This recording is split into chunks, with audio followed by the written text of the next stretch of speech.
Madame, Monsieur, bonjour. Très heureux de vous retrouver. Merci de nous rejoindre et bienvenue dans votre journal à la une de ce jeudi 15 février. Mandaté par le président de la République, le chef de la diplomatie Ahmed Attaf prend part aux travaux de la 44e session ordinaire du Conseil exécutif de l'Union africaine. L'allocution prononcée par Attaf à l'occasion porte sur l'engagement de l'Algérie à partager son expérience avec les pays africains afin de contribuer à la relance du secteur de l'éducation notamment.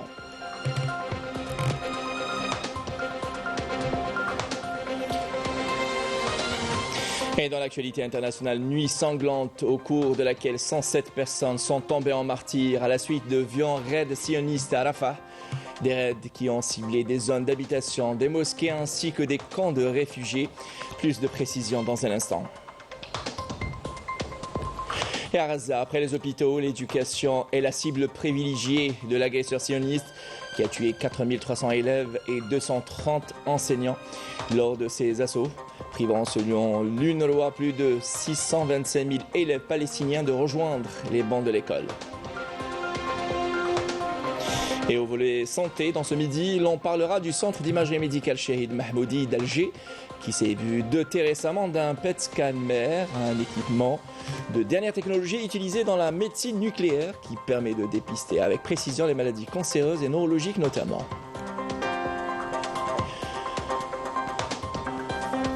Et reportage à la fin de ce journal autour d'une huilerie située à Toumelou et dont la production d'huile d'olive vierge n'est plus à présenter. Une huilerie qui a vu le jour grâce aux aides de l'État. Voilà pour l'essentiel de l'actualité en titre. Bienvenue à vous tous. Tout d'abord, mandaté par le président de la République Abdelmadjid Tebboune, le ministre des Affaires étrangères de la communauté nationale à l'étranger, Ahmed Attaf, prend part aux travaux de la 44e session ordinaire du Conseil exécutif de l'Union africaine, qui se sont ouverts hier à Addis Abeba. Attaf a affirmé dans son allocution prononcée à l'occasion l'engagement de l'Algérie à partager son expérience avec les pays africains afin de contribuer à relancer la relance du secteur de l'éducation. Ces travaux s'inscrivent dans le cadre des préparatifs de la tenue de du 37e sommet des chefs d'État du gouvernement de l'Union africaine, prévu les 17 et 18 février 2024 sous le thème l'éducation d'une Afrique adaptée au XXIe siècle. Par ailleurs, et au dossier palestinien, le représentant permanent de l'État de Palestine auprès de la Ligue des États arabes, Mohamed Al-Aklouk, avait savoir hier que son pays avait appelé à la tenue aujourd'hui d'une session extraordinaire du Conseil de la Ligue arabe au niveau des délégués permanents en raison de la poursuite de l'agression sioniste contre la bande de Gaza.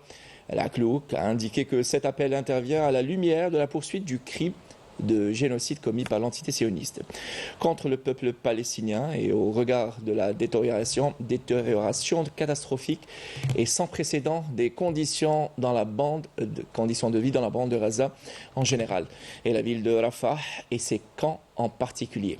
Rappelons que l'entité sioniste veut mener une agression terrestre contre la ville de Rafah au sud de la bande de Gaza où plus d'1,5 million de réfugiés palestiniens vivotent dans une superficie ne dépassant pas quelques kilomètres carrés. D'autre part, plusieurs États, organisations internationales et ONG ont mis en garde l'entité sioniste contre une éventuelle agression terrestre à Rafah, affirmant que cette offensive serait catastrophique. Et plus que catastrophique est la situation à Rafah qui a été témoin d'une nuit sanglante au cours de laquelle 107 personnes sont tombées en martyrs à la suite de violents raids sionistes qui ont ciblé des zones d'habitation, des mosquées et des camps de réfugiés. Plus de précisions avec Emina Saïdji.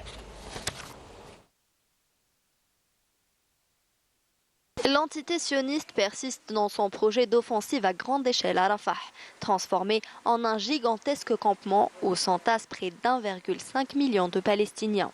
L'attaque militaire sioniste imminente contre la ville de Rafah dans le sud de la bande de Gaza pourrait avoir un impact désastreux, a prévenu le comité international de la Croix-Rouge, exigeant que le principe fondamental d'humanité soit respecté. En vertu du droit international humanitaire, la fourniture de produits de première nécessité doit être assurée et les garanties nécessaires doivent être prises pour préserver la vie de la population civile. Hier et ce matin, Rafah a connu l'horreur. Plus de 107 personnes sont tombées en martyrs à la suite de violents raids sionistes, et ce, malgré les mises en garde internationales. Toujours encerclé par l'armée sioniste, Khan Younis ne connaît pas de répit. Des milliers de déplacés ont trouvé refuge dans l'hôpital Nasser. L'entité bombarde sciemment les hôpitaux, prétextant que la résistance palestinienne se cache sous les hôpitaux. Sur la question des boucliers humains, il y a probablement eu des boucliers humains, mais moi, le médecin du monde, il est mort avec toute sa famille, chez lui, il avait rien à voir avec le Hamas. Ses frères sont venus chercher des blayés à la main parce qu'il n'y a plus d'essence pour les pelleteuses. Ils se sont repris une bombe, toute la famille est morte. C'est des quartiers entiers qui sont rasés. Donc le côté guerre morale et bouclier humain, ça va un peu quoi. C'est pas ça qui explique les 60 000 blessés graves, les 30 000 morts et probablement des chiffres sous-estimés qui ne tiennent pas compte des gens qui sont restés sous les décombres, qui ne tiennent pas compte aujourd'hui de tous les morts en lien avec des maladies qu'on ne peut plus soigner. Pourquoi ? Parce que le système de santé, il est à plat. Il n'y a plus que quelques hôpitaux qui sont fonctionnels. Ils fonctionnent à 300%. On opère à la va-vite. On fait des amputations sans anesthésie de gamins parce qu'on fait la médecine de guerre de bas étage. Je dirais, on fait du tri. Alors que les négociations peinent à trouver un terrain d'entente, des dizaines de colons ont pris d'assaut l'esplanade de la mosquée El-Aqsa sous la protection de la police sioniste. La mosquée Al-Aqsa subit des actes de profanation au quotidien par les colons et les agents de police. Ces actes visent à judaïser la ville d'Al-Quds, imposer une nouvelle réalité et changer l'identité culturelle de la ville sainte. Et à Gaza, après les hôpitaux, les mosquées, c'est autour des écoles. Les nouvelles cibles privilégiées de l'entité sioniste. Depuis le début de la guerre, plus de 126 écoles ont été bombardées, soit 30% des établissements scolaires que compte l'enclave palestinienne. On fait le point avec Rina Lorari. 126 écoles ont été bombardées depuis le début de la guerre contre Gaza, soit 30% des établissements scolaires que compte l'enclave palestinienne. Après les hôpitaux, l'éducation est la cible privilégiée de l'agresseur sioniste qui a tué 4300 élèves et 230 enseignants lors de ces assauts qui ont privé, selon l'UNRWA, plus de 625 000 élèves palestiniens de rejoindre les bancs de l'école. Rapportant les résultats des images satellites pour mesurer l'impact des attaques sionistes sur le secteur de l'éducation, le porte-parole du secrétaire général de l'ONU, Stéphane Dujarric, a déclaré que les écoles dans lesquelles étudient environ 175 000 élèves et où travaillent plus de 6 500 enseignants sont soumises à des bombardements directs, ajoutant qu'au moins 55% des écoles de Gaza nécessiteront soit une reconstruction complète ou une réhabilitation majeure. L'agression barbare qui se poursuit depuis le 7 octobre 2023 a également provoqué des destructions massives et une crise humanitaire sans précédent. Les Nations Unies signalent une pénurie alarmante de nourriture, d'eau et de médicaments, forçant le déplacement d'environ 2 millions de Palestiniens, soit plus de 85% de la population de la bande de Gaza.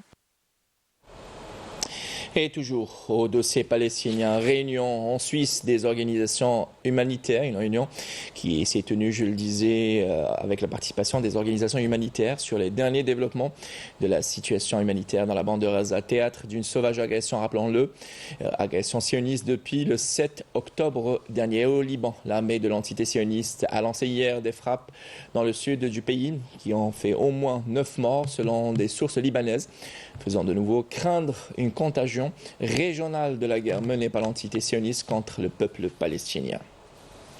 Et retour chez nous et au volet santé, le centre d'imagerie médicale Chahid Mahmoudi d'Alger, annexe de l'hôpital Mahmoudi de Tizi Ouzou, s'est récemment doté d'un PET scanner, un équipement de dernière technologie utilisé dans la médecine nucléaire et qui permet de dépister avec précision les maladies cancéreuses, mais aussi neurologiques, entre autres Alzheimer.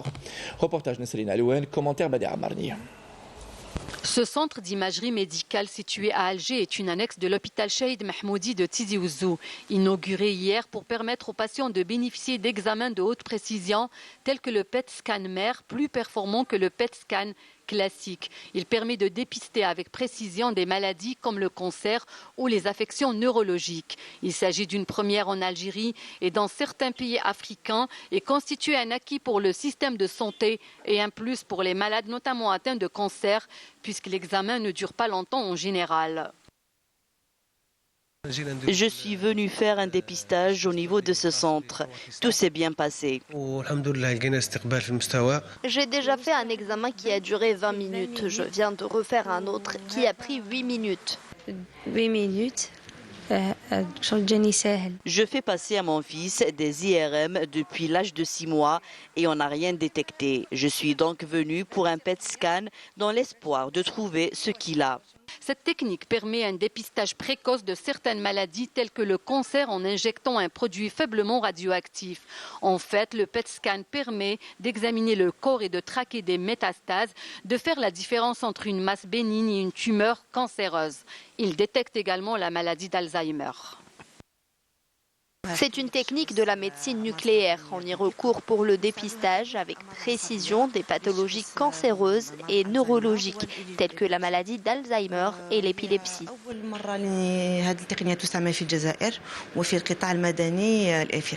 كي تجي تستثمر في الميدان في هذا الميدان الصحة القرض ينقص ب 50% يعني هذا مساعدة مهمة. L'investissement dans le secteur de la santé nous permet une réduction de 50% sur le crédit. C'est énorme comme aide de l'État. En plus de l'exonération de la TVA pour l'importation des équipements et l'exonération des droits de douane, la création de plus de 100 postes d'emploi vous donne droit à une exonération de l'IBS pendant 5 ans. Le soutien de l'État est énorme. هذه يعني اظن بان يعني ماشي حاجه سهله للدوله يعني الخزينه السيبورت بوكو ولكن من تمد ومن تربح. Le soutien de l'État à ce genre d'investissement permet l'introduction de plus en plus de nouvelles technologies à même de soulager les malades et de renforcer le système national de santé. Parlons à présent de l'industrie pharmaceutique. L'Algérie mise sur la pénétration des marchés africains et même européens à travers l'industrie pharmaceutique et en accordant de l'importance à la santé des citoyens. L'usine El Kendi est l'une des usines leaders qui contribuent à l'amélioration de l'industrie pharmaceutique en fournissant plus de 200 médicaments pour diverses maladies. Nous dit Ahlam Goulmami dans ce reportage récit Melika Bellal. Plus de 100 chercheurs travaillent dans ce laboratoire sur les mélanges de composés chimiques afin de produire des médicaments aux standards internationaux. Nous mesurons le pH mètre de nos produits dont la valeur doit correspondre à celle indiquée dans le document joint.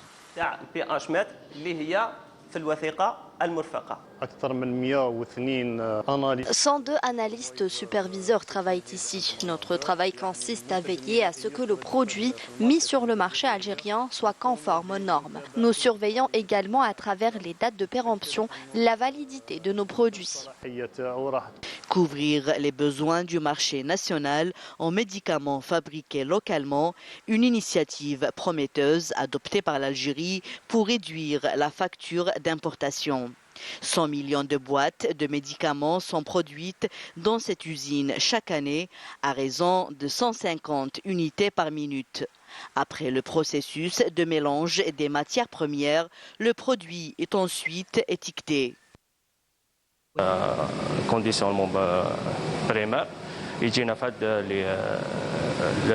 لي كاج هذوما نجيبوا الفراك تاعنا نجيبوا لي زاسي تاعنا بي في سي الالومنيوم نحسبوهم ونشوفوا نحطوا نبداو نمونطيو في لي بي في سي تاعنا ونفورميو البليستر تاعنا حتى ونشوفوا البليستر تاعنا راهو كونفورم.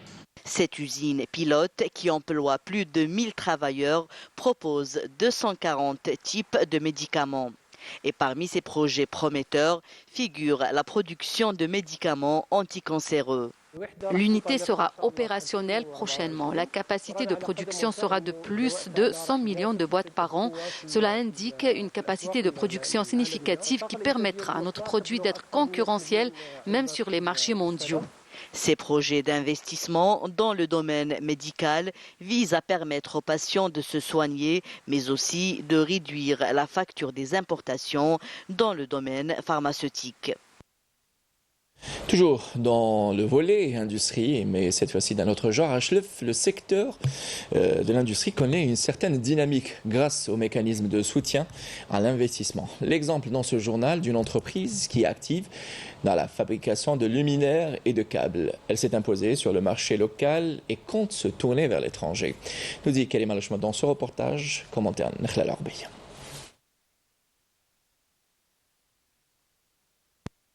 D'importateur, le premier responsable de cette entreprise créée en 2021 est passé à la faveur du soutien financier de l'État à la fabrication de câbles électriques, de petits appareillages d'installation, d'éclairage et de lampes électriques et de bien d'autres équipements. Avec ces 2 lignes de production, l'usine tourne à plein régime. Nous avons été formés sur les nouvelles machines et acquis de l'expérience au contact des responsables de l'entreprise qui ont mis tous les moyens pour nous permettre de travailler dans les meilleures conditions possibles. Notre rôle est de veiller à appliquer notre programme de production et de contrôler son efficacité et d'effectuer aussi le contrôle de qualité. Castellum Cable est la première entreprise au niveau de la wilaya de Chlef qui a pu pourvoir des postes d'emploi. L'usine se décline en 3 unités, l'emballage, l'isolation et le découpage. Répondant aux standards internationaux de production, l'usine en pleine expansion est sur le point d'étendre son champ d'activité. عندنا قدرة إنتاج حوالي 30,000 مصباح يوميا ما يعادل Nous avons une capacité de production de 30 000 lampes électriques par jour, ce qui équivaut à 11 millions de lampes par an. Concernant les câbles, nous avons atteint au 2e semestre de 2023 un taux d'intégration de 80%. Il est de 50% pour les lampes. Nous avons créé 150 postes d'emploi permanents. Nous couvrons les besoins du marché national au niveau des 58 wilayas et nous ambitionnons d'aller vers l'exportation. Mais pour ce faire, nous avons besoin d'une plus grande assiette foncière, ce qui n'est pour l'heure pas très évident. Une extension nécessaire dont cette entreprise prometteuse gagnerait à en bénéficier.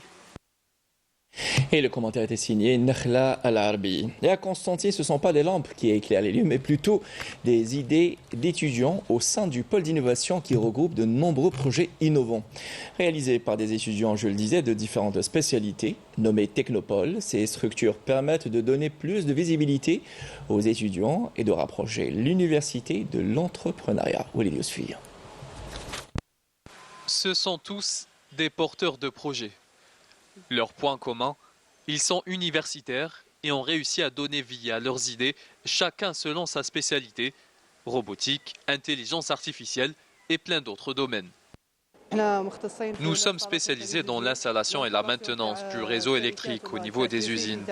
Nous avons mis au point un robot dans le cadre d'une compétition nationale, chose qui nous a permis de remporter le 2e prix. Nous avons mis au point un robot dédié à la rééducation motrice du poignet. Le robot est contrôlé grâce à une interface qui permet aux médecins de réajuster les valeurs telles que la vitesse, le degré d'inclinaison ou encore le nombre de tours.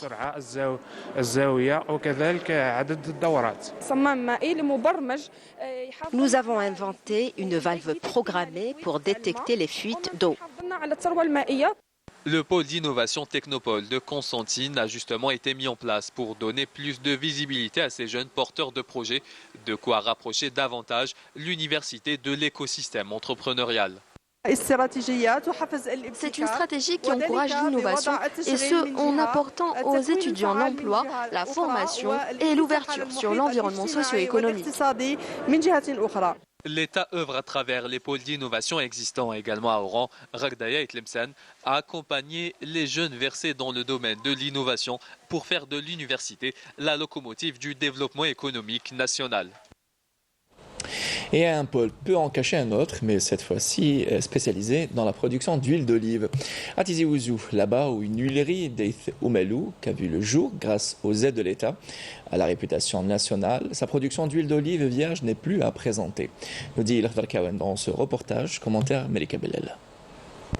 Pour extraire de l'huile d'olive vierge de qualité, les frères Belounis ont décidé de mettre le paquet et de moderniser leur huilerie avec l'acquisition de nouvelles machines à la pointe de la technologie. Et ce, grâce au soutien et à l'accompagnement de l'agence algérienne de promotion des investissements. Avant, il fallait parcourir des kilomètres pour acheminer les olives vers des huileries traditionnelles. Maintenant, ce n'est plus le cas. Ce projet de huilerie a été concrétisé grâce à l'aide de l'État et à notre forte volonté. L'huilerie des frères Belounis s'est fait une réputation auprès des oléiculteurs de la région.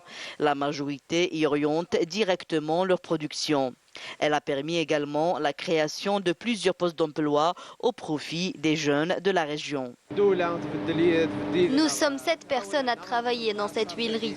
L'État nous a vraiment aidés pour concrétiser ce projet.